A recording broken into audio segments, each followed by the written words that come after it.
Ibikorwa vyo gusansuma amamodokari, amamoto ndetse n'ibindi bikoresho vyose vy'umuriro bikoresha igitoro biko birabandanya ukuri kwamye mu bibanza bitandukanye nk'uko vyasabwe n'ishirahamwe rijejwe gutunganya ivy'igitoro mu Burundi Sopebu. Igihe cy'isaha 4 kw'igenekerezo rya mbere gitugutu umwaka 2024 twari twamaze kwishikira ku kibuga c'umupira w'amaguru ca ETS Kamenge, aho twasanga imodoka zidashika 50 zari ziparitse muri ico kibanza. Icibonekeza nuko muri ico kibanza ico gikorwa kiboneka ko kitari gitunganijwe neza, kuko nabene izo modokari ntibari bazi uwo bobaza kugira batunganirizwe. Rimwe na rimwe abajejwe guhagarikira ivyo bikorwa basaba abafise amatelefone ngendanwa ko botaha ibikurikira bakavyuzuriza mu muhira yabo nk'uko vyashikirijwe nabo babijejwe, bakavuga bati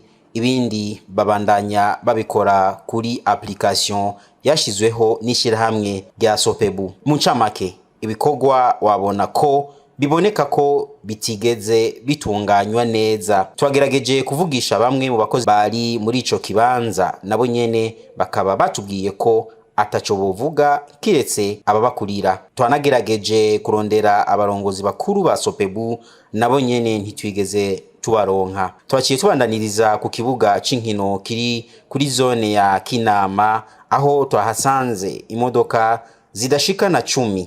Yamara muri ico kibanza hoho icari gitandukanye no kuri ETS Kamenge nuko abakozi ba Sopebu bari bafise ibibanza vyo kwakirira abaza kubagana, ndetse n'ibibazo vyose babaza wabona vyishugwa atakibazo kandi ku rutonde. Ico gikorwa kikaba caratanguye kw'igenekerezo rya 30 ukwezi kw'icenda, kikaba gitegekanijwe kurangira kw'igenekerezo rya 6 uku kwezi kw'icumi dutanguye mu bibanza bishika 3, arivyo ikibuga ca ETS Kamenge, ikibuga c'umupira ca zone ya Kinama hamwe n'ikibuga c'umupira ca Paroisse ya Kanyosha. Intumbero nyamukuru y'ico gikorwa nuko itangwa ry'igitoro ryoba mu buhinga bwa none kugira habeho ikoreshwa neza ry'igitoro mu gihugu.